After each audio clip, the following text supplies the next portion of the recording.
Welcome students to a new lecture series on metals and non-metals class 10th chemistry. यहाँ से अब हम लोग स्टार्ट करने वाले हैं थर्ड चैप्टर केमिस्ट्री का क्लास 10th का, जो कि है मेटल्स एंड नॉन मेटल्स। इस लेक्चर में, ये हमारा फर्स्ट लेक्चर है, इस लेक्चर में हम लोग समझेंगे कि आखिर क्लास 10th का जो मेटल एंड नॉन मेटल है उसमें हम लोग को क्या पढ़ना है, और उसके साथ साथ उसका एक टॉपिक जो फर्स्ट लेक्चर है वो भी यही होने वाला है। तो ये इंट्रोडक्टरी के साथ आपको एक डीप कंसेप्ट में भी ले जाएगा, और वो भी बेसिक से। तो अगर आपको क्लास 8 में भी ये था चैप्टर, आपको अगर याद हो, पर अगर आप वो नहीं पढ़े हुए हैं तो आपको कोई टेंशन नहीं लेना है, मैं एकदम बेसिक से ले चलूँगा। तो चलिए समझते हैं कि ये मेटल नॉन मेटल, वैसे तो ये ऐसा चीज़ है जो हम लोग जानते ही हैं। इससे पहले भी जो था हम लोग पढ़े थे केमिकल रिएक्शन इक्वेशन, उसमें बहुत सारे हम लोग जानते थे चेंजेस जो होते हैं, लेकिन उसके रिलेटेड एटॉमिक लेवल पे हम लोग जाके बात किए थे। यहाँ पे भी वही करने वाले, एसिड बेस सॉल्ट पढ़े थे, उसमें भी कुछ ऐसा ही था। हम लोग के डेली लाइफ में कोई चीज़ है उसका टेस्ट के हिसाब से बांटे थे, सेम चीज़ यहाँ भी हो रहा है। ये मेटल और नॉन मेटल जो है ये एलिमेंट्स को ही क्लासीफाई किए गए। इससे पहले मैंने आपको बताया था एसिड बेस वाले में कि हम लोग कंपाउंड्स को क्लासीफाई किए थे, एसिड्स, बेसिस एंड सॉल्ट्स। वो कंपाउंड के प्रॉपर्टीज के बेसिस पे उनको क्लासीफाई किया गया था, हम लोग प्रॉपर्टीज पढ़े थे। उसी तरह से मेटल्स एंड नॉन मेटल जो है ये एलिमेंट्स को क्लासीफाई किए गए। अगर आपको याद हो क्लास 9 में हम लोग क्लासीफाई किए थे, पहला चैप्टर हम लोग का मैटर था। क्लास 9 से ही तो मेनली केमिस्ट्री शुरू होता है, तो मैटर था। अब इस मैटर को हम लोग क्या किए थे, मैटर को दो हिसाब से क्लासिफिकेशन किए थे, एक फिजिकल और एक केमिकल। तो फिजिकल में हम लोग क्या किए थे, तो आपको याद हो फिजिकल पे हम लोग उसके स्टेट के हिसाब से बांटे थे, जिसमें सॉलिड, लिक्विड, गैस आया था। और यहाँ पे केमिकल कंपोजिशन के हिसाब से प्योर और इम्प्योर भी बांटे थे। ओके, अब प्योर में हम लोग का था कौन, एलिमेंट्स एंड कंपाउंड। तो कंपाउंड के बारे में हम उसका क्लासिफिकेशन सेकंड लेक्चर में देख लिए हैं। अब आएंगे किसके बारे में, अब आएंगे एलिमेंट्स का क्लासिफिकेशन। ये तो उसमें मेटल एंड नॉन मेटल जो है, हमारा फर्स्ट जो टॉपिक है वो है physical properties of metal. Physical properties किस किस का, metals and non metals. Metals का और नॉन मेटल्स का हम लोग क्या देखने वाले हैं, फिजिकल प्रॉपर्टीज। अब ये भी आप चिंता नहीं कीजिए कि फिजिकल प्रॉपर्टीज क्या होता है, मैं थोड़ी देर में इसको डिस्कस करने वाला हूँ 5 मिनट के बाद। उसी तरह से सेकेंड टॉपिक जो होगा वो हमारा होगा केमिकल प्रॉपर्टीज। जी हाँ, केमिकल प्रॉपर्टीज। और ये हो सकता है कि हम लोग लेक्चर वाइज आए, यानी आज के लेक्चर में फिजिकल प्रॉपर्टी, दूसरे लेक्चर में केमिकल प्रॉपर्टी, इस तरह से chemical properties of matter and not metals. ये दोनों पढ़ने के बाद हम लोग चलेंगे एक थर्ड लेक्चर की तरफ, जिसमें हम लोग बात करेंगे इस केमिकल प्रॉपर्टीज में हम लोग रिएक्शंस वगैरह पढ़ेंगे। उसी में एक रिएक्शन है मेटल और नॉन मेटल का रिएक्शन, और वहाँ पे बॉन्ड का बात होगा। तो एक केमिकल बॉन्ड का भी थोड़ा सा हम लोग डिस्कशन कर लेंगे, केमिकल बॉन्ड का, जिसमें दो bond, ionic and covalent bond, ionic and covalent bond, जिसको आप इलेक्ट्रोवेलेंट बॉन्ड भी बोलते हैं। आएंगे तो बात करेंगे डिटेल में, इसके बारे में बात करेंगे। और फाइनली हमारा एक और लेक्चर होगा, जिसमें हम लोग, एक मेन लेक्चर है, उसके बाद एक छोटा सा लेक्चर है, एक मेन लेक्चर होगा जो कि होगा किस पे, कि आप कैसे मेटल को निकालते हैं अर्थ से, मेटल्स को या दूसरे नॉन मेटल्स को कैसे निकाला जाता है ओर से या माइन से, जो खून खून के, यानी उसको मेटलर्जी बोलते हैं। मेटलर्जी हम लोग पढ़ेंगे। और फाइनली एक लास्ट में है कोरोजन। ये कोरोजन के बारे में आप थोड़ा सा पढ़ चुके हैं, किसमें, फर्स्ट चैप्टर में भी, डेंसिटी एंड कोरोजन। यहाँ पे भी हम लोग थोड़ा सा डिटेल में जाने का कोशिश करेंगे कोरोजन का। तो ये 5 टॉपिक्स है हमको इस पूरे चैप्टर में पढ़ना है। मैं कोशिश करूंगा कि 5 लेक्चर में इस सबको खत्म कर दूं, लेकिन हो सकता है कोई अगर ज़्यादा बड़ा हुआ या कहीं पे मुझे ज़रूरत पड़ा तो मैं एक छोटा भी लेक्चर लेके आऊँगा, जिसमें आपके डिमांड पे उसको बताऊंगा। तो चलिए स्टार्ट करते हैं आज का जो लेक्चर है वहाँ से। तो मैंने जैसे आपको बताया कि हमारे जो एलिमेंट्स है, एलिमेंट्स आपको बताने की जरूरत नहीं है, वो प्योर सब्सटेंस जो हमारे अर्थ पे एग्जिस्ट कर रहा है, और इसी के कारण यही रियल में यही वेराइटी है। हम लोग के पास 118 डिफरेंट एलिमेंट्स है, यानी 118 वेराइटीज है सब्सटेंसेस की। यही जो है अलग अलग हिसाब से कंबाइन करके, अलग अलग रेशियो में कंबाइन करके कंपाउंड बनाते हैं, वही कंपाउंड मिलके मिक्सर बनाते हैं। मतलब हमारे वर्ल्ड में जितने चीज़ है उसको अगर हम एक तरह से देखें तो वो इसी यही है, जो है वो एलिमेंट्स ही है। एलिमेंट्स का ही अलग अलग तरह से मिक्सिंग होता है, और उससे अलग अलग सब्सटेंस आप देख लेते हैं। तो ये 118 है, और इसी को हम लोग किसमें 2 क्लासिफिकेशन किए, ठीक है। ऑफकोर्स एक मेटलॉइड भी होता है, पर मेटलॉइड का डिस्कशन हम लोग यहाँ नहीं करेंगे। आपको समझना है समझिए, मेटलॉइड सेमी मेटल होता है, नहीं मेटल का प्रॉपर्टी, नहीं नॉन मेटल का। थोड़ा मोड़ा तो आप जानते होंगे, मेटल नहीं नॉन मेटल का प्रॉपर्टी, जैसे सिलिकॉन है, जर्मेनियम है, आर्सेनिक है, ये सब उसमें आता है। तो खैर अभी हम लोग बात करेंगे 2 क्लासिफिकेशन जो ब्रॉड क्लासिफिकेशन है, एक है मेटल और एक है non metals, metals and non metals. ये 2 क्लासिफिकेशन किया गया। अब इसका जो हम स्टडी करेंगे, चूंकि पूरा चैप्टर ही हमारा इस पे है, तो हम लोग इसको समझेंगे इसके प्रॉपर्टीज के थ्रू। ओके, जैसे एसिड का मैंने आपको बताया था, एसिड या बेस, उसका कोई फिक्स डिफिनेशन नहीं था, उसको हम प्रॉपर्टीज वाइज देखे थे कि कोई चीज में सारा प्रॉपर्टीज अगर मैच कर रहा है तो वो एसिड है। वैसे कहने के लिए तो बोल दिए थे कि एसिड वैसा चीज है जो सावर है, बेस वैसा चीज़ है जो बीटर है, एसिड वैसा चीज़ जो हाइड्रोजन रिलीज करता है, पर वो परफेक्ट डिफिनीशन नहीं है, कहीं ना कहीं लिमिटेशन आ ही जाता है। जैसे बेस केस में मैंने आपको बताया था अमोनिया वाला केस, उस तरह से। तो इसीलिए हम लोग कोई चीज़ का जो स्टडी करते हैं उस पर हम लोग इन्फॉर्मेशन स्टोर करते जाते हैं, ऑब्जर्व करते जाते हैं और जमा करते जाते हैं। और मेटल नॉन मेटल भी हम लोग सेम काम करेंगे, उनके प्रॉपर्टीज़ के बारे में पढ़ेंगे। प्रॉपर्टीज़ कुछ ऐसा कैरेक्टरिस्टिक्स जिससे किसी चीज़ को पहचाना जा सकता है। जैसे आपके भी कुछ प्रॉपर्टीज होगा, जैसे आप बीइंग ह्यूमन, आपके पास बहुत सारे कैरेक्टरिस्टिक्स है जो किसी ह्यूमन के पास, नॉर्मल ह्यूमन के पास रहता है, चाहे वो आई हो, दो हाथ दो पैर हो या कुछ हो। तो वैसे ही चीज़ मेटल और नॉन मेटल का, इनके जितने प्रॉपर्टीज है जिनके द्वारा इनको पहचाना जाता है, उसको दो हिसाब से, दो टाइप्स में क्लासिफाई किया गया है। एक होता है फिजिकल प्रॉपर्टीज और एक होता है केमिकल प्रॉपर्टीज। अभी फिजिकल और केमिकल प्रॉपर्टीज होता क्या है, बच्चे रट तो लेते हैं लेकिन समझते नहीं फिजिकल प्रॉपर्टीज और केमिकल प्रॉपर्टीज होता क्या है।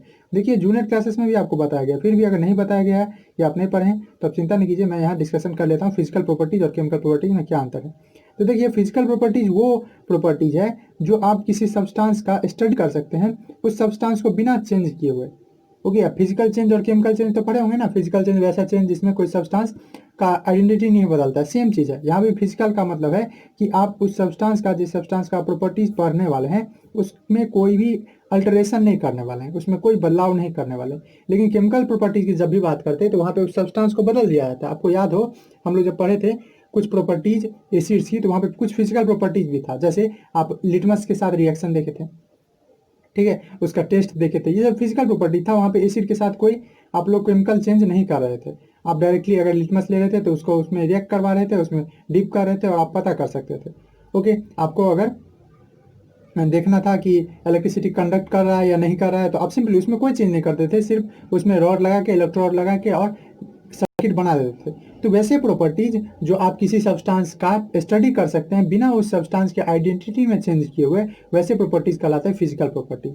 इसके जस्ट अल्ट्रेशन अगर कर दे, यानी आइडेंटिटी बदल रहा है किसी चीज का, जैसे एसिड था, एसिड का मेटल के साथ रिएक्शन करा दिया तो सॉल्ट बन गया, वाटर बन गया, तो वो क्या है, उसमें एसिड जो है वो सॉल्ट में बदल गया, उसका कुछ पार्टिकल जो है, कुछ आइडेंटिटी जो था, एंटिटी जो था वो वाटर में बदल गया। तो वैसे प्रॉपर्टीज केमिकल प्रॉपर्टीज में आते हैं। तो अगर हम डिफिनेशन लिखना चाहें तो कैसे लिखेंगे, तो ये लिखेंगे दो properties of a substance that can be studied without changing its identity। तो property of a substance, किसी substance का वैसा property जो study किया जा सकता है, which can be studied without changing the identity of substance। आप उस substance का identity पहचानने वाले, that can be studied without changing identity of the substance, without changing the identity of substance। तो वैसी चीज़ को बोलते हैं क्या, फिजिकल प्रॉपर्टीज। ओके, जैसे एग्जांपल में आप लिख ही सकते हैं, एग्जांपल में उसका अपीयरेंस आप ऊपर से ही देख के बता सकते हैं। तो उसका अपीयरेंस है, ओके, कैसे वो अपीयर कर रहा है, अच्छा है, खराब है, चमक रहा है, नहीं चमक रहा है, उसका मेल्टिंग पॉइंट, एमपी में लिख रहा है शॉर्टकट में, बॉइलिंग पॉइंट, ये सब आप मेजर किए थे ना, आप 9th में भी एक्सपेरिमेंट वगैरह किए थे, मेल्टिंग पॉइंट, बॉइलिंग पॉइंट और भी बहुत सारे हैं।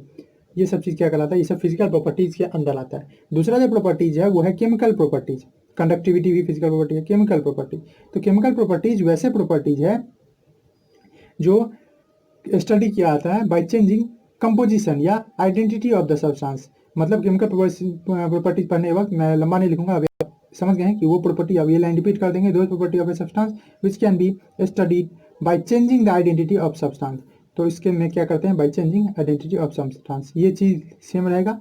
और उसके बाद आप क्या कर लेंगे, सॉरी, ये चीज़ सेम रहेगा, उसके बाद आप लिखेंगे by changing identity of the substance, identity of substance, वो चीज़ को हम लोग क्या बोलते हैं, केमिकल प्रॉपर्टीज। और इसमें हम लोग कोई केमिकल रिएक्शन देते हैं, रिएक्शन से देखते हैं कि उसका कैसे ट्रांसफॉर्मेशन होता है, ये चीज़। तो हमारे पास 118 जो एलिमेंट है उसमें मेटल और नॉन मेटल है, और इस लेक्चर में हम लोग पढ़ेंगे फिजिकल प्रॉपर्टीज, पहले मेटल्स का तब नॉन मेटल्स का, और फिर दोनों का कंपैरिजन देखेंगे कि कैसा मेटल नॉन मेटल का फिजिकल प्रॉपर्टीज एक दूसरे से डिफर है। तो पहला चीज़ हम लोग स्टार्ट करते हैं किससे, तो स्टार्ट करते हैं उसके अपीयरेंस से ही, कि जब मेटल जो हमारे आसपास है, बहुत सारे मेटल्स हैं हम लोग के आसपास, जैसे आयरन, आयरन का बहुत सारा चीज़ हो गया, एल्यूमिनियम, बहुत सारे यूटेंसिल्स होंगे, इंस्ट्रूमेंट्स होंगे, तो आयरन, एल्यूमिनियम है, कॉपर है, ये सब तो बहुत कॉमन है हम लोग के आसपास, टिन, तो ये सब चीज़। तो पहले हम लोग स्टडी करते हैं क्या चीज़, मेटल्स के बारे में। डिफिनीशन आप परफेक्ट खोजना चाहेंगे तो वो डिफिनीशन आपको इसके प्रॉपर्टीज से ही मिलेगा। जैसे हम लोग अभी पढ़ लेंगे कि ये हीट और इलेक्ट्रिसिटी कंडक्ट कर सकता है। तो आप बोल देंगे कि मेटल वैसा सब्सटेंस है जो हीट और इलेक्ट्रिसिटी कंडक्ट कर सकता है, पर इसके लिए आपको एक अच्छा खासा प्रॉपर्टीज का नॉलेज होना चाहिए, क्योंकि ऐसा नहीं है कि जो चीज़ इलेक्ट्रिसिटी कंडक्ट कर रहा है वो मेटल ही होगा, इसीलिए प्रॉपर्टीज का नॉलेज होना चाहिए। तो चलिए स्टार्ट करते हैं हम लोग इससे, physical properties of metal. Physical properties of metals. तो जैसे मैंने बोला था आपको, पहले हम लोग पढ़ते हैं लस्टर के बारे में, यानी अपियरेंस कैसा है उसका, लस्टर।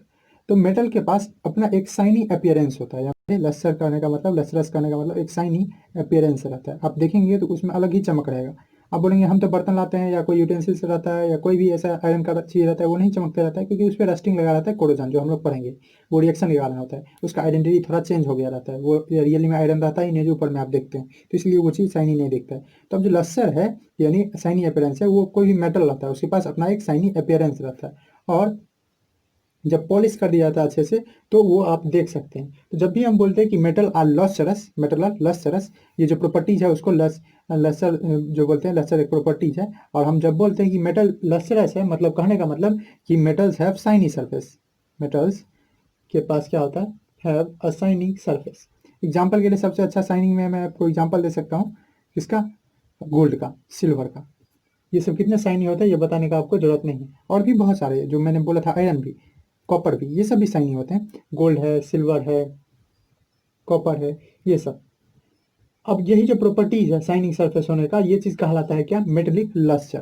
ठीक है, मेटेलिक लस्टर। आपको मैं सारा डिफिनेशन अभी नहीं लिखूंगा, मैं बताते चलूंगा कि मेटेलिक लस्टर क्या है, क्योंकि इसमें बहुत टाइम लग जाएगा और ये सब आप जानते हैं और आप लिख सकते हैं आप 10th क्लास में। मेटेलिक लस्टर जैसे पूछा तो metallic lustre is the property of a metal due to which it shines, या property of a substance due to which it shines, ये चमक पाता है।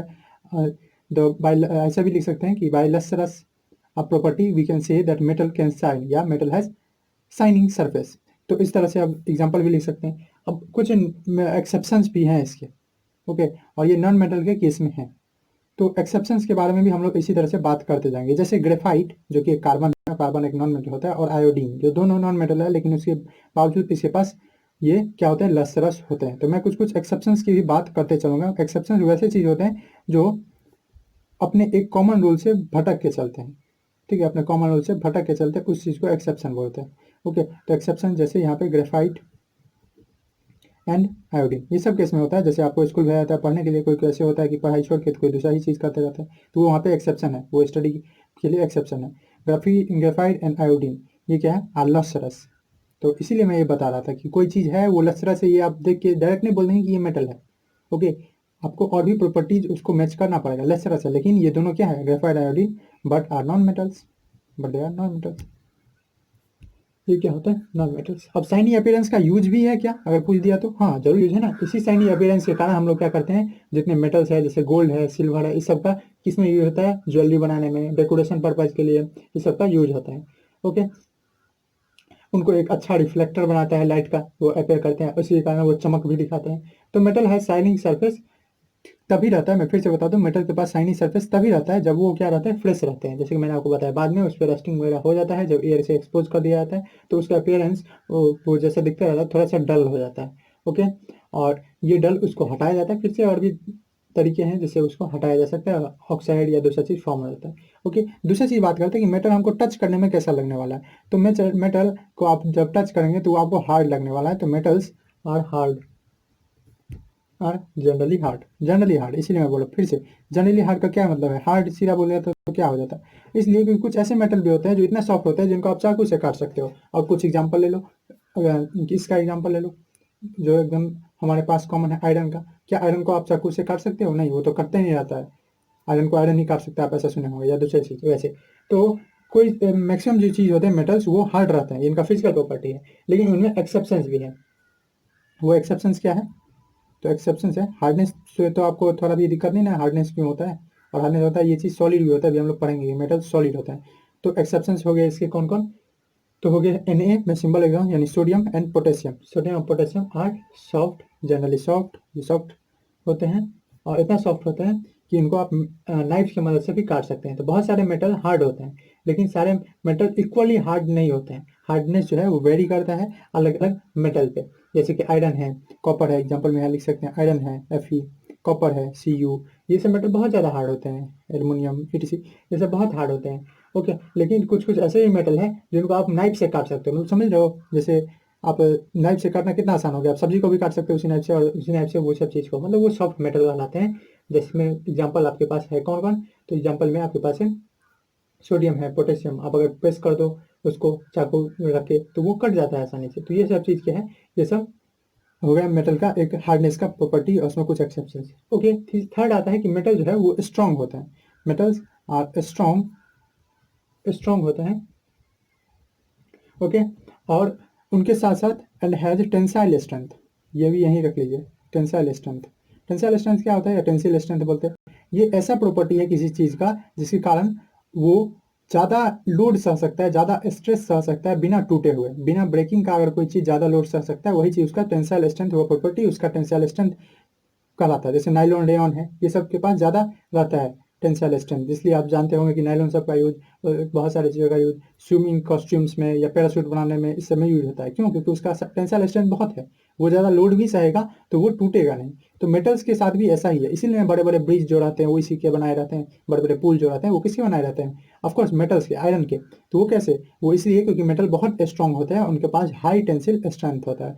तो metals are strong and has high tensile strength. Okay, यानी कहने का मतलब मेटल जो है हमारे वो can hold large weight, hold large amount of weight, बहुत ज़्यादा वेट वो उठा सकते हैं, अमाउंट ऑफ वेट यानी स्ट्रेस सह सकते हैं, दबाव सह सकते हैं, विदाउट ब्रेकिंग, बिना टूटे हुए।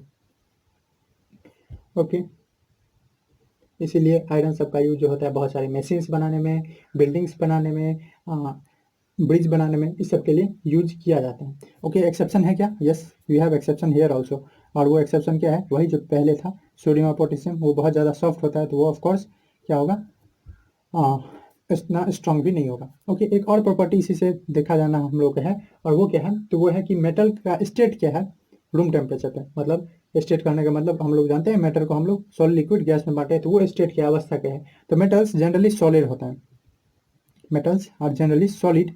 और ये सब आपको, मुझे उम्मीद है आपको हार्ड नहीं लगता होगा, ऐसा नहीं लगता होगा अरे 4 हो गया, 5 हो गया, 10 हो गया, बहुत इजी है ये सब, आप जानते ही हैं। आप कोई भी एग्जांपल ले लो, उसी से आप स्टडी कर लो। मान लो आयरन को हम लोग ले रहे हैं, आयरन नया रहता है तो उसमें लस्सा रहता है, तो चलो देखने में पता चल गया। उसके बाद हम देखेंगे, छुएंगे तो वो हार्ड रहेगा, ठीक है, तो ये हार्ड है। ओके, उसके बाद हम लोग ये देख सकते हैं ये स्ट्रांग भी है, क्योंकि लगता है इससे बहुत सारे बिल्डिंग्स वगैरह बनते हैं, तो स्ट्रांग है। वो सॉलिड भी है, तो generally solid at room temperature. Room temperature पर क्या है, ये लोग सॉलिड होते हैं। और एक ही नहीं, आयरन ही नहीं, बहुत सारा कॉपर, एल्युमिनियम, गोल्ड, सिल्वर, ये सब जो बात किए हैं, सोडियम, पोटेशियम भी यहाँ तक कि सॉलिड रहता है। एक्सेप्शन है क्या? Yes, we have one exception here also. एक यहाँ पे भी रूल से थोड़ा हट जाता है सारे मेटल्स के अलावा। एक है मरकरी, जिसका अपना यूज भी होता है थर्मामीटर या दूसरे में। तो एक मरकरी है सिंबल एच जी, जो क्या होता है, जो लिक्विड रहता है रूम टेम्परेचर पे। मरकरी किस स्टेट में रहता है? Mercury exist in liquid state room temperature पे। रूम टेम्परेचर आप जानते हैं 20-25 डिग्री सेल्सियस, 26 डिग्री सेल्सियस, इस तरह से exist in liquid state, liquid state में रहते हैं। ओके, अब बात करते हैं क्या चीज़ की, अगर ये सॉलिड है तो इसको क्या मेल्ट किया जा सकता है या बॉयल किया जा सकता है? तो yes, it can be melt and boiled. और इसका मेल्टिंग पॉइंट क्या होने वाला है? बहुत ज़्यादा हार्ड होने वाला है, बहुत ज़्यादा स्ट्रॉन्ग होने वाला है, बहुत ज़्यादा हाई होने वाला है। मेल्टिंग और बॉइलिंग पॉइंट जो होते हैं मेटल्स के, बहुत ज़्यादा हाई होने वाले हैं। ऑफकोर्स बहुत सारे कारण है उसके बीच में, बॉन्डिंग ज़्यादा रहता है, स्ट्रॉन्ग मेटलिक बॉन्ड रहता है, उसके बारे में खैर हम लोग अभी पढ़ते हैं उसके और प्रॉपर्टीज के बारे में। फिफ्थ प्रॉपर्टी जो कि है मेल्टिंग एंड बॉइलिंग पॉइंट, यही सब क्या है, ये सब फिजिकल प्रॉपर्टीज है जो मैंने आपको बताया था। उसमें हमको किसी सब्सटेंस का आइडेंटिटी नहीं अब चेंज करें, हम सिर्फ देख रहे हैं उसको, वो हार्ड है, टच करके देख रहे हैं, अपीयरेंस देख रहे हैं, इसमें अपीयरेंस देखे, इसमें टच करके देखे, अभाव किए, इसी चीज़ से आभास किए, इसी चीज़ से हम लोग उसके प्रॉपर्टीज को जज कर रहे हैं। उस सब्सटेंस का कोई भी चेंजिंग नहीं हो रहा है, यही क्या है, फिजिकल प्रॉपर्टी। चलिए बढ़ते हैं मेल्टिंग एंड बॉइलिंग पॉइंट की तरफ। So let's study fifth property, physical property. Metal has high melting and boiling point. Metals have high melting and boiling point. पर यहाँ देख रहे हैं सब में एक्सेप्शन है। ऐसा नहीं है कि अगर आप एक चीज़ बोल रहे हैं कि high melting point and boiling point है तो आप इसको ग्रांटेड ले लें कि मेटल है तो मेल्टिंग पॉइंट और बॉइलिंग पॉइंट हाई होगा ही, मेटल है तो लस्सर होगा ही। नहीं, एक्सेप्शन हो सकता है, या मेटल नहीं है तो इसमें लस्सर नहीं होगा, ये भी नहीं हो सकता है। तो high melting point and boiling point होता है, और जनरली आप लगा दें क्योंकि आपके पास एक्सेप्शन है, और एक्सेप्शन आपको पीछे से ही मैं दे रहा हूँ। आपके पास एक्सेप्शन हैं किसके? ऑफकोर्स सोडियम आएगा, पोटेशियम आएगा, ये सब बहुत ज़्यादा सॉफ्ट होते हैं, और सॉफ्ट होने के कारण ये चीज़ जल्दी ही मेल्ट भी कर सकते हैं, बॉयल भी कर सकते हैं। इनका मेल्टिंग पॉइंट, बॉइलिंग पॉइंट बहुत कम होता है। कोई कोई एग्जांपल है आपके पास, आयरन है, आयरन का लगभग आपको 1500 डिग्री सेल्सियस प्लस आता है, मतलब आप बोले तो 15 से 30, 15 से 35, इस तरह से 15 से 35 डिग्री सेल्सियस लगभग उसका होता है क्या चीज़, मेल्टिंग पॉइंट। ओके, तो यानी इस स्टेट पे रूम टेम्परेचर पे वो आराम से नहीं कर सकता है, वो आराम से क्या हो ही नहीं सकता है उसका सॉलिड से लिक्विड में चेंज। 1500 डिग्री सेल्सियस आपको कम लग रहा है, 1500 से ज़्यादा चाहिए उसको सॉलिड से लिक्विड में बदलने के लिए। तो ये हो गया क्या चीज़, melting and boiling point exception है। और भी कुछ एग्जाम्पल्स है, कुछ एक्सेप्शन है, जैसे एग्जाम्पल में गैलियम है आपके पास, ये एंड सीसियम। गैलियम और सीसियम दो ऐसे मेटल है जिसको आप अगर पाम पे रख ले, अपने हाथ पे रख ले, तो वो मेल्ट कर जाएगा, मतलब इतना कम होता है। तो gallium and caesium can melt even on palm, melt if kept on palm. Okay, पर और भी बहुत सारे का ज़्यादा होता है। जैसे मैं जिंक का बोलूँ उसका 900 लगभग रहता है। आयरन का बोलूँ, अगर जिंक का बोलूँ, मेल्टिंग पॉइंट की बात कर रहा हूँ, जिंक का लगभग अगर बॉइलिंग पॉइंट रहता है 907 या 900, और आपको मेल्टिंग पॉइंट की बात करूँ तो 400 के लगभग रहता है। आपको मैं एक लिस्ट दे दूंगा, नेट से आप वैसे देख भी सकते हैं, आपको लिस्ट दिखा दूंगा कि मेल्टिंग पॉइंट और बॉइलिंग पॉइंट किसका कितना होता है, तो आपको एक लिस्ट दिख जाएगा। ओके, पर एक्सेप्शंस है, ऐसा नहीं है आप देख लीजिए कोई चीज़ को और उसके पास अगर मेल्टिंग पॉइंट और बॉइलिंग पॉइंट हाई है तो वो जरूरी नहीं है कि वो मेटल ही होगा। मैं आगे बात करूँ डायमंड की, डायमंड भी एक नॉन मेटल है, बस उसके पास एक्सेप्शन है प्रॉपर्टी क्या चीज़ कि डायमंड के पास बहुत ज़्यादा हाई मेल्टिंग पॉइंट और बॉइलिंग पॉइंट होता है, वो भी हमारे पास एक्सेप्शन है। यहाँ पे आप देख चुके हैं गैलियम सेसियम, इन सबके पास लो मेल्टिंग पॉइंट होते हैं, यहाँ तक कि ये पाम से अपने हमारे काम ले लिया मैंने, पाम मैंने ये हथेली के हीट से आराम से मेल्ट कर सकता है, मतलब सोच लीजिए इसका मेल्टिंग पॉइंट कितना होगा। ओके, अब बात कर लेते हैं कुछ और प्रॉपर्टीज की। जैसे एक प्रॉपर्टीज है कि इसका भार कितना होगा, यानी डेंसिटी की बात करें तो आप जानते हैं डेंसिटी, जब कोई चीज़ बहुत ज़्यादा हार्ड है, बहुत ज़्यादा इसका वेट है, तो डेंसिटी डिपेंड किस पे करता है, मास पर यूनिट वॉल्यूम। तो किसी चीज़ का अगर मास ही ज़्यादा है कम वॉल्यूम में, मतलब उसका डेंसिटी क्या होने वाला है, ऑफकोर्स हाई। तो metals have high density, metals के पास क्या होता है, हाई डेंसिटी। ऑफकोर्स एक्सेप्शन आपको फिर से आ जाएगा, सॉफ्ट मेटल का डेंसिटी कम होता है, वो कम वेट के रहते हैं। डेंसिटी को आप सिंपल टर्म में ले सकते हैं मास के लिए, क्योंकि आप जानते हैं डेंसिटी जो होता है वो मास पर यूनिट वॉल्यूम होता है, मतलब डेंसिटी डायरेक्टली प्रोपोर्शनल है मास के। जिसका ज़्यादा मास होगा वो क्या होगा, ज़्यादा उसका डेंसिटी होगा, डिपेंडिंग अपॉन कि अगर उसका वॉल्यूम फिक्स्ड कर लिया जाए। ओके, इतना ही जगह है, इतना ही जगह, वॉल्यूम मतलब स्पेस, एक ही स्पेस में अगर यहाँ पे बहुत सारा चीज़ है और यहाँ पे 2 ही 3 चीज़ है तो इसका डेंसिटी ज़्यादा है। ये होता है मेटल के साथ, क्योंकि वो स्ट्रॉन्ग रहता है। स्ट्रॉन्ग कोई चीज़ कब रहता है, जब बहुत पास चीज़ है और वो टाइट है। तो ऐसा ही चीज़ मेटल्स के साथ अक्सर, चाहे वो आयरन है, चाहे वो एल्युमिनियम है, ये सब तो उस केस में होता है। तो metals have high density, metal के पास हाई डेंसिटी होता है, but we have exceptions here also, हमारे पास एक्सेप्शन है। जैसे कि we have sodium and potassium which have low density, इनके पास लो डेंसिटी होता है। ओके, और डेंसिटी किसी किसी का बात करें, जैसे आप जानते होंगे अगर आयरन जो है, सॉरी वाटर जो है, वाटर का यूनिटी होता है 1 होता है, लेकिन ये बात करें डेंसिटी आयरन का तो 7.8 होता है लगभग, यानी 8 के लगभग, समझिए 8 गुना ज़्यादा हो गया पानी से, मतलब डेंसिटी कितना ज़्यादा हाई है। और कुछ बात कर लेते हैं कि इसका मेनली कलर कैसा आपको दिखेगा। अपीयरेंस तो वैसे मैं बात कर लिया हूँ कि वो लस्सस होता है, फिर भी अगर हम देखिए तो आप लिख सकते हैं कि मेटल जो होते हैं वो यूजुअली सिल्वर या ग्रे कलर में आपको मिलेंगे। गोल्ड और कॉपर इसमें एक्सेप्शन है, कॉपर के पास रेडिश ब्राउन और गोल्ड के पास येलो कलर होता है। तो मेटल्स हैव ए सिल्वर और ग्रे कलर, अक्सर जो है वो सिल्वर या ग्रे कलर के होते हैं। जिसमें आपको एक्सेप्शन में कौन मिल जाएगा, एक्सेप्शन आपको मिल जाएगा कॉपर, जिसका कैसा कलर होता है, रेडिश ब्राउन, और उसके साथ एक और आप एक्सेप्शन लिख दें, जैसे कि एग्जांपल में आपको मिल जाएगा गोल्ड, AU, गोल्ड के पास कैसा कलर है, येलो कलर है, आप जानते होंगे। ये एक एक्सेप्शन के रूप में ले सकते हैं। ओके, अब 2-3 और मेन प्रॉपर्टी है जिसके बारे में हम लोग आते हैं, उसके बाद खत्म करेंगे। उसमें एक जो है वो है प्रॉपर्टी कि वो मेटल जो होता है वो सोनोरस होते हैं। ठीक है, क्या होते हैं, सोनोरस, यानी वो आवाज़ निकाल सकते हैं। और ये प्रॉपर्टी जो है, इस प्रॉपर्टी को क्या बोलते हैं, इस प्रॉपर्टी को बोलते हैं सोनोरिटी। क्या बोलते हैं, सोनोरिटी, या इसको आप किसी किसी बुक में सोनोरसनेस भी देख सकते हैं, सोनोरसनेस। ओके, तो वो प्रॉपर्टी क्या कहलाता है, या तो सोनोरिटी या सोनोरसनेस,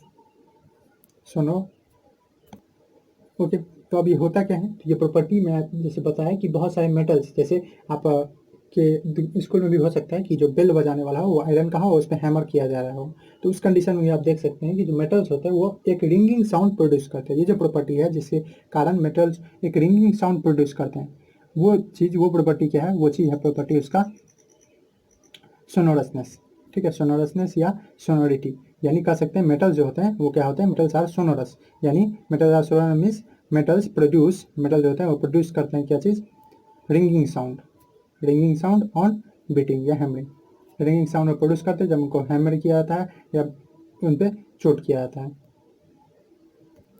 तो इसी प्रॉपर्टीज के कारण इसका यूज भी होता है बहुत सारे जहाँ, जैसे मंदिर सब में बेल बनाने में, आपके स्कूल में आपके स्कूल में बेल बनाने में, इस समय इसका यूज भी होता है। तो बहुत सारे आपको अलग अलग तरह का भी क्वेश्चन पूछा जा सकता है, जैसे आपको यही पूछ देगा कि बेल बनाने में यूज होता है मेटल का क्या प्रॉपर्टी है जिसके कारण उसको बेल बनाने में यूज होता है, तो आप बोल देंगे सोनोरसनेस जो है उसका वो प्रॉपर्टी है जिसके कारण उसका बेल बनाने में यूज होता है। और भी कुछ प्रॉपर्टीज है, जैसे हम लोग चलते हैं एक और प्रॉपर्टीज की तरफ जो कि है मेलिएबिलिटी एंड डक्टिलिटी। तो पहले हम लोग बात करते हैं मेलिएबिलिटी। आप देखेंगे बहुत सारे जो मेटल्स होते हैं उनको आप छोटा सा आप लोहा दीजिए ब्लैक स्मिथ को, और वो आपको सिकल्स, कुदाली, खुरपी इस तरह का बना के दे देते हैं, यानी उसको फ्लैट करके दे देते हैं। वो कैसे होता होगा, सोचिए वो कैसे होता होगा। वो ऐसे होता होगा कि उसको बहुत ज़्यादा हैमरिंग करके, आप जानते भी होंगे ये प्रोसेस कि उसमें जो मेटल्स होते हैं उसको बहुत ज़्यादा हीट करके फिर हैमर किया जाता है, जिसके कारण वो फ्लैट हो जाता है, एक शीट में बदल जाता है। यही प्रॉपर्टी जो है, ये चीज प्रॉपर्टी कहलाती है मेलिएबिलिटी। तो मेलिएबिलिटी वो प्रॉपर्टी है किसी मेटल की जिसके कारण क्या होता है कि मेटल्स कैन बी कन्वर्टेड या मेटल्स गेट कन्वर्टेड किसमें, तो कन्वर्ट हो जाते हैं टू सीड्स में बदल जाते हैं, प्लेन सीड्स में बदल जाते हैं। और यह प्रॉपर्टी जो है, ये चीज़ प्रॉपर्टी क्या कहलाती है, ये प्रॉपर्टी उसकी मेलिएबिलिटी कहलाती है। The property due to which metal can be converted on sheets, कब, ऑन हैमरिंग, मारने पे, उस पर चोट करने पे। तो इसी यही चीज़, यही प्रॉपर्टी जो है इसका क्या कहलाता है, ये प्रॉपर्टी कहलाता है मेलिएबिलिटी। और बहुत सारे एग्जांपल है आपके पास, जैसे आयरन है, आयरन के बहुत सारे जो यूटेंसिल्स है वो सब इतना बड़ा बड़ा बना रहता है, छोटा छोटा लोहा का, वो कैसे, तो उसमें हैमरिंग करके सीड्स में बदल जाते हैं। आयरन है, आप एग्जाम्पल ले लीजिए गोल्ड का ही, गोल्ड और सिल्वर तो बेस्ट है इस केस में। आप देख सकते हैं छोटा सा एक पार्टिकल रहता है गोल्ड का, एक छोटा सा पीस, और उसको वो लोग इतना फाइन अच्छा ज्वेलरी बना देते हैं। वो कैसे, तो उसको पीट पीट के, उनका छोटा सा हथौड़ा रहता है, आप देखते होंगे जब अगर गोल्ड स्मिथ काम करते रहता है तब। तो ये सब चीज़ से आप क्या समझते हैं कि मेटल्स के पास जो है वो मेलिएबिलिटी होता है, यानी मेटल्स को आप थिन शीट्स में बदल सकते हैं हैमरिंग करके, ठीक। और ये बिना ब्रेकिंग का होता है, विदाउट ब्रेकिंग। यही नॉन मेटल का अगर जब बात करेंगे हम लोग थोड़ी देर बाद, तो उसमें हम लोग देखेंगे कि उसमें जब हैमरिंग किया जाता है तो वो टूट जाता है। वैसे तो बहुत कम सॉलिड है ही उस केस में, मेटल के केस में बहुत कम सॉलिड है, लेकिन जो भी है मैक्सिमम उसमें गैस ही है, लेकिन जो भी है जैसे कार्बन है, तो कार्बन पे अगर आप मारिएगा तो वो टूट जाएगा। कार्बन करने का मतलब सिंपल कोल एग्जांपल लीजिए, कोल पे आप हथौड़ा मारिएगा तो क्या होगा, वो टूट जाएगा। आयरन पे मारिएगा तो टूटेगा नहीं, टूटेगा। तो यही चीज़ क्या कहलाता है, मेलिएबिलिटी। गोल्ड और सिल्वर उसमें बहुत अच्छे हैं, बेस्ट बोल सकते हैं, मेलिएबल है। एल्युमिनियम, कॉपर, ये सभी हाईली मेलिएबल है, बहुत ज़्यादा मेलिएबल है। उनको जब बीट किया जाता है, मारा जाता है, थिन शीट में वो बदल जाते हैं या फॉइल में भी बदल जाते हैं। बहुत सारे आप जो स्वीट्स खाते हैं, मिठाई खाते हैं, उसमें भी देखे होंगे कि एल्युमिनियम का फॉइल लगा रहता है, वो भी किसी कारण, तो वो भी इसी कारण। आजकल पैकिंग के लिए, पहले पैकिंग के लिए अलग अलग चीज़ें यूज होती थी, आज पैकिंग के लिए एक एल्युमिनियम का इस तरह का कवर यूज होता है। तो उस केस में भी वो चीज़ कैसे पॉसिबल है, तो वो इस ऐसे पॉसिबल है कि ये एल्युमिनियम एक मेलिएबल सब्सटेंस है, एक मेलिएबल मेटल है, जिसके कारण उसका फॉइल यूज हो रहा है पैकिंग के लिए। पैकिंग बिस्किट्स को पैक करने के लिए, चॉकलेट्स को पैक करने के लिए, मेडिसिन या सिगरेट्स या दूसरे चीज़ को पैक करने के लिए, बोतल के कैप बनाने के लिए, और भी बहुत सारे चीज़। उसी तरह से दूसरा जो प्रॉपर्टी है वो, इसके नेक्स्ट पार्ट वो है डक्टिलिटी। डक्टिलिटी एक ऐसा प्रॉपर्टी है जिसमें कभी कभी बच्चे कंफ्यूज होते हैं मेलिएबिलिटी डक्टिलिटी में, नहीं, वो कंफ्यूज नहीं होना। मेलिएबिलिटी एक ऐसा प्रॉपर्टी है जिसके कारण मेटल को शीट्स में बदला जा सकता है। ओके, इतना छोटा मेटल था उसको हम लोग क्या कर दिए, एक शीट में बदल दिए। अब डक्टिलिटी ऐसा प्रॉपर्टी है कि इतना छोटा अगर मेटल था तो उसको हम एक वायर में, थिन वायर में बदल दिए। वायर में बदलने वाला जो प्रॉपर्टी है वो भी हैमरिंग पे ही या दूसरे प्रोसेस से होता है, लेकिन वो प्रॉपर्टी जो है जिसके कारण आप मेटल्स को ड्रॉ कर सकते हैं।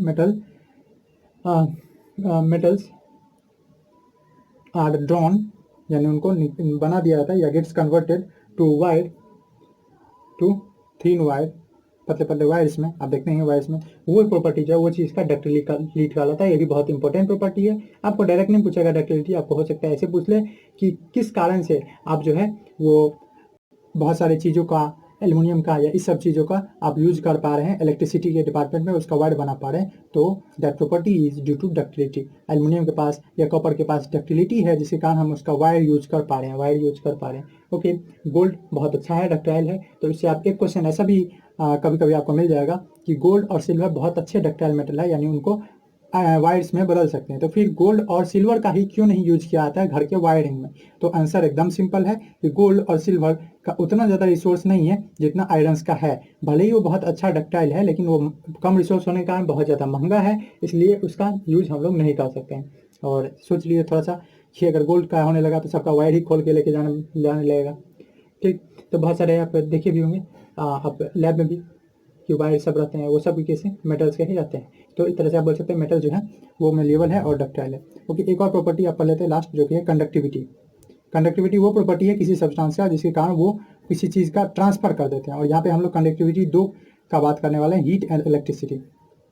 हीट एंड इलेक्ट्रिसिटी दोनों केस में मेटल जो है वो पास कर जाता है, यानी मेलेबल हीट का भी गुड कंडक्टर है और इलेक्ट्रिसिटी का भी। मतलब ये हीट को भी पास करने देता है अपने अंदर से और इलेक्ट्रिसिटी को भी। इसको हीट अगर पास करने देता है, इस प्रॉपर्टी को हम लोग कभी कभी थर्मल कंडक्टिविटी भी बोलते हैं। थर्मा मतलब होता है हीट, तो थर्मल कंडक्टिविटी भी बोल देते हैं। और इलेक्ट्रिसिटी कंडक्ट कर दे रहा है तो उसको हम लोग इलेक्ट्रिकल कंडक्टिविटी भी बोलते हैं। डिफाइन करने का जरूरत है नहीं लिखने का, कि आप सिंपली लिख सकते हैं the property of a metal due to which it allows to pass electricity is called electrical conductivity, and the property of metals due to which it allow to pass heat through it is called thermal conductivity। इसके लिए आपके books में छोटे छोटे experiment भी रहते हैं, जैसे दो बैटरी लगा दिया, ओके, और उस बैटरी से क्या कर दिया, तो उस बैटरी से कोई मेटल है और आपको थर्मल कंडक्टिविटी का तो वैसे सॉरी इलेक्ट्रिकल कंडक्टिविटी का आपको प्रूफ तो चाहिए ही नहीं, क्योंकि उसी वायर से इलेक्ट्रिसिटी कंडक्ट हो सकता है। तो आप बोल सकते हैं yes it is a metal which allow electricity to pass. नहीं तो समझिए ना, वायर जो आप करेंगे, वायरिंग जो करेंगे,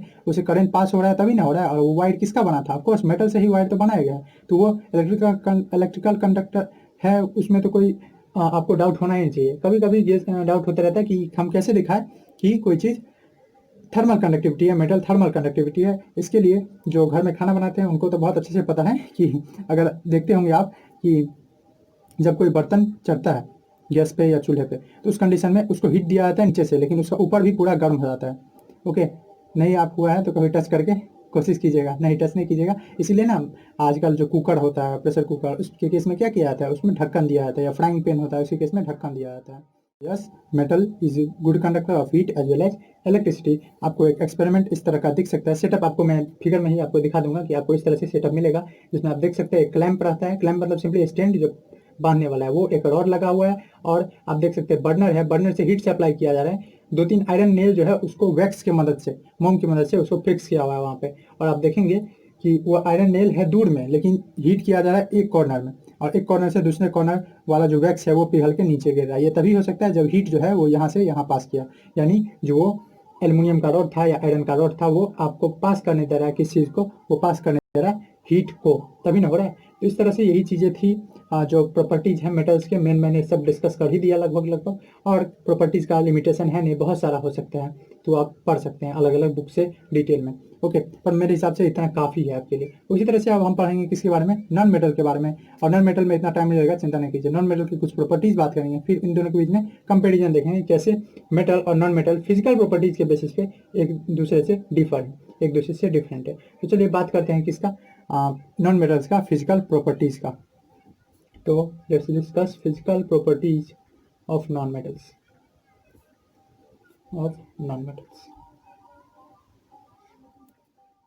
चलिए पढ़ते हैं एक एक करके जो फिजिकल प्रॉपर्टीज़ क्या क्या है नॉन मेटल का। उसी सीक्वेंस में रखेंगे। जैसे पहली बात करते हैं लस्टर की। क्या फिजिकल प्रॉपर्टी जो नॉन मेटल है उसमें क्या किसी भी नॉन मेटल के पास चमक होता है? तो ऐसा है कि जो नॉन मेटल है उसके पास यूजुअली कोई चमक नहीं होता है, लेकिन एक्सेप्शंस है। जैसे आयोडीन है या ग्रेफाइट जिसको आप पेंसिल में यूज करते हैं, उसमें आप देखते होंगे स्लाइटली आपको चमक मिलेगा।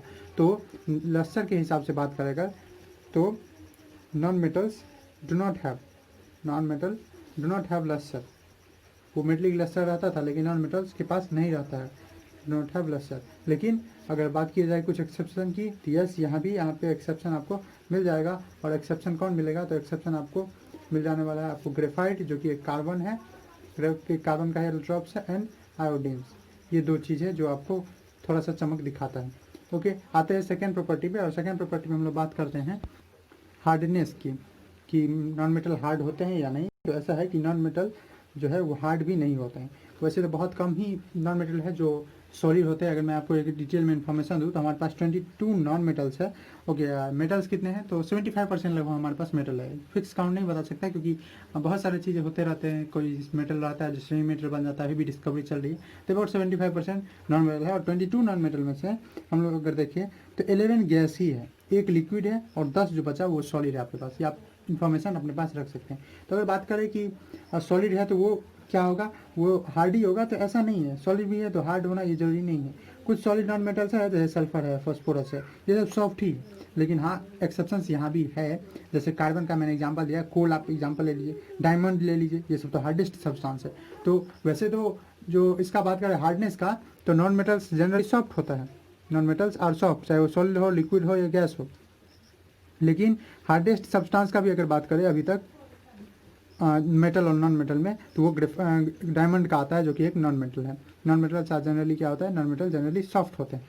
और exception, yes we have exception, and exception in the form of diamond which is hardest known substance, hardest है। Okay, then we will discuss about the state, किस स्टेट में रहता है। तो मेनली अगर बात करें तो ये तीनों स्टेट में रहता है। Non metals exist in all 3 states. Metal जो था वो मेनली सॉलिड में एग्जिस्ट करता था, और एक मर्क्यूरी था जो कि लिक्विड में एग्जिस्ट करता था रूम टेम्परेचर पर। लेकिन non metal exist in all 3 state, और लिक्विड में यहाँ भी एक ही है जिसको आपको इंपॉर्टेंट है, आपको याद रखना है, एग्जिस्ट ऑन ऑल 3 स्टेट्स। और वो कौन कौन है तो मैंने आपको बता दिया था, सॉलिड 10 है, और लिक्विड जो है वो 1 है, और यहाँ पे मैं लिख ही देता हूँ, सॉलिड का संख्या 10 है, जैसे फास्फोरस है, कार्बन है, इस तरह का। उसके बाद लिक्विड जो है वो 1 है, और इसका नाम आपको याद रखना है, ब्रोमीन। ओके, Br इसका सिंबल। और गैस जो है वो 11 है, जैसे ऑक्सीजन है, ओके, फ्लोरीन है, क्लोरीन है, ये सब जो है, ये सब क्या है, ये सब सॉलिड है। ओके, तो गैस में फ्लोरीन, क्लोरीन ये सब हुआ, ऑक्सीजन हुआ, ऑक्सीजन भी नॉन मेटल है। तो ये सब बात हुआ। ओके, अब बढ़ते हैं फोर्थ प्रॉपर्टीज़ की तरफ, फोर्थ फिजिकल प्रॉपर्टीज़ की तरफ। वो है कि मेल्टिंग पॉइंट और बॉइलिंग पॉइंट इनका क्या होता है। तो अगर नॉन मेटल है वो जनरली सॉफ्ट होते हैं, हार्ड तो होते नहीं, इसलिए मेल्टिंग पॉइंट और बॉइलिंग पॉइंट की अगर बात करें तो मेल्टिंग पॉइंट और बॉइलिंग पॉइंट इनका कम ही रहता है अक्सर। Yes we have exceptions, graphite का बहुत ज़्यादा ही मेल्टिंग पॉइंट है। तो मेल्टिंग पॉइंट MP मैं लिख देता हूँ, and boiling point of non metal, melting point and boiling point of non metals are generally low. Are क्या होता है, अक्सर कम ही होता है, but we have exception everywhere, generally low. Exception में आपको क्या आ जाएगा, तो एक्सेप्शन में यहाँ आपके पास आ जाएगा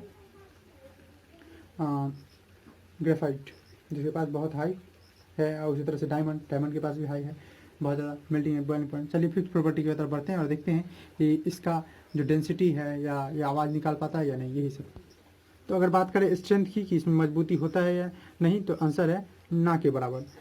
ठीक है, नॉन मेटल जो होते हैं वो क्या होते हैं, वो जनरली बहुत ईजिली टूट जाते हैं, ब्रोक कर जाते हैं अक्सर सब में, और टेंसाइल स्ट्रेंथ ही बहुत कम होता है। टेंसाइल स्ट्रेंथ मैंने बताया था वो प्रॉपर्टी है कि सब्सटेंस का, जिसके कारण उनको वो ज़्यादा देर तक कोई भार को, स्ट्रेस को सह सकते हैं। लेकिन नॉन मेटल में ऐसा नहीं होता है, चाहे वो सॉलिड है, लिक्विड है या गैस हो, कोई भी हो। तो नॉन मेटल्स जो है उनके पास क्या रहता है, हैव, आर इजीली ब्रोकन या कैन बी इजीली ब्रोकन, और उनके पास यहाँ से हम लोग क्या बोल सकते हैं, and they have low tensile strength. उनके पास क्या रहता है, बहुत कम टेंसाइल स्ट्रेंथ रहता है। ओके, अब हम लोग बात कर लेते हैं किसका, कि इलेक्ट्रिसिटी का कंडक्शन वो करते हैं या नहीं।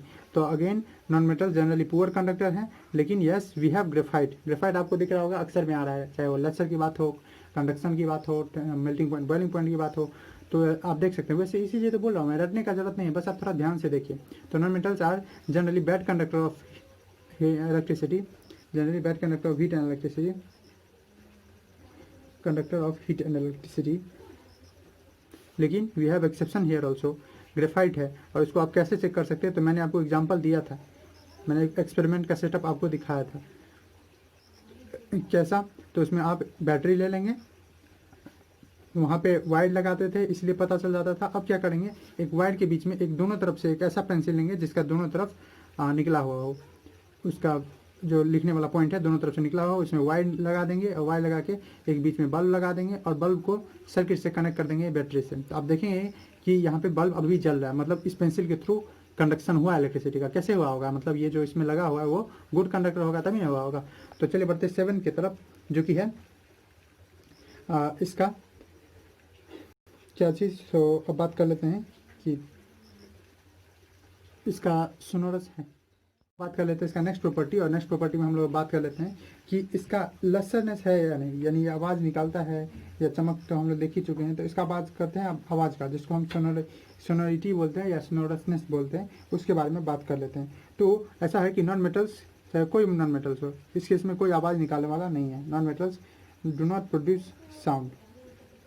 एक रिंगिंग साउंड जब प्रोड्यूस होता था, जब मेटल को स्ट्रक किया जाता था, वैसा साउंड नॉन मेटल में नहीं होता। Do not produce sound on being struck, जब उनको या व्हेन स्ट्रक, जब उनको मारा जाता है किसी ऑब्जेक्ट से, चाहे वो हैमर हो या किसी और चीज़ से, टूट ही जाते हैं विथ ऑब्जेक्ट। इसी से मिलता जुलता एक क्या है, मेलेबिलिटी और डक्टिलिटी। तो ऐसा है जो नॉन मेटल्स है वो मेलेबल डक्टाइल भी नहीं होता, मतलब आप उनको अगर मारेंगे, उनको सीट में बदलना चाहेंगे हथौड़ी मार के या कोई ऐसा चीज़ करके, तो वो टूट ही जाएंगे। और इस प्रॉपर्टी को एक नाम भी देते हैं ब्रिटलनेस।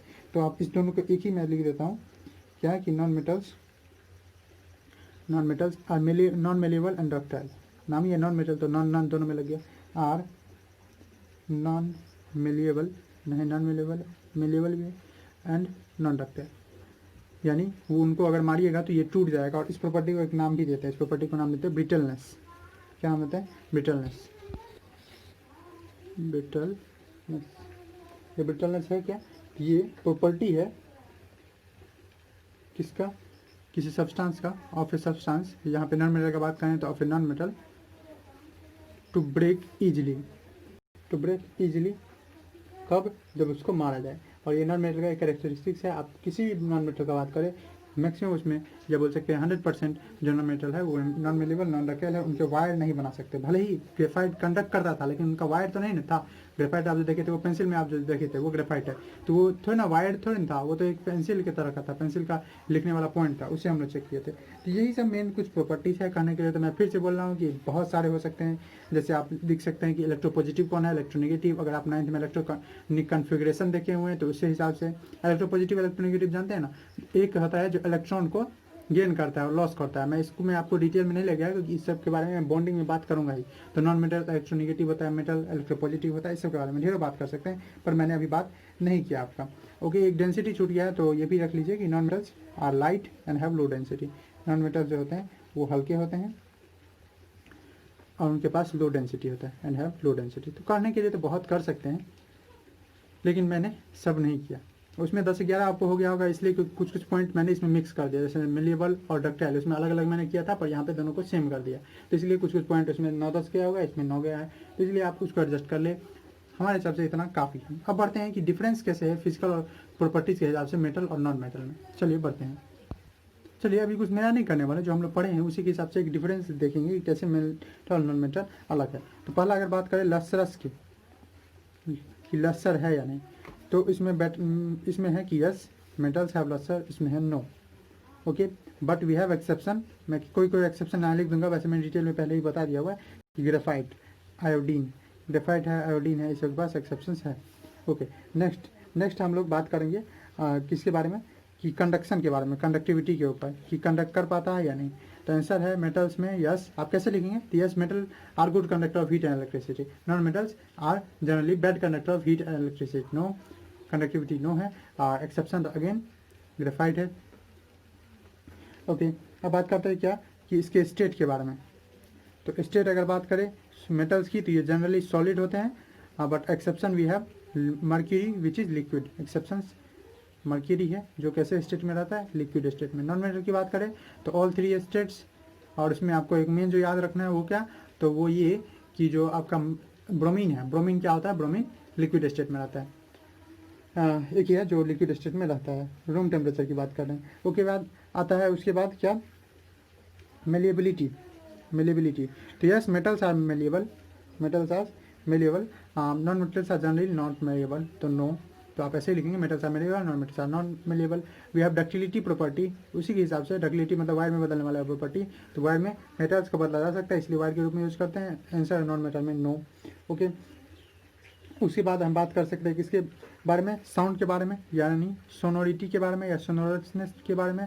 तो yes metal can produce a ringing sound but non metals do not. Okay, यही सब था। आप लिख सकते हैं, मैंने 1 मिनट के अंदर कोशिश किया सब कुछ आपको समरी कर दूँ 1-2 मिनट में। तो ऐसे ही आप डिटेल में तो लिख ही सकते हैं, मुझे उम्मीद है आप डिटेल में आराम से लिख सकते हैं। आप 10th क्लास में हैं तो ये सब आप आराम से लिख सकते हैं। तो यही सब बात हुई फिजिकल प्रॉपर्टी के ऊपर। एक्सेप्शंस भी मैंने आपको बता ही दिया, कहाँ कहाँ एक्सेप्शंस होते रहते हैं, बच्चे बहुत कंफ्यूज होते रहते हैं। मैंने इसीलिए पॉइंट टू पॉइंट मैंने एक्सेप्शन भी बताया था, चला गया। फिर भी आपको कोई दिक्कत हो, कोई शिकायत हो वीडियो से, आप जरूर उसको कमेंट में मेंशन करें, मैं उसको देखूंगा, रिव्यू करूंगा। और आपको कोई डाउट हो किसी बुक से तो आप उसके बारे में ज़रूर बताएं मुझे खुशी होगी आपके डाउट को क्लियर करते हुए।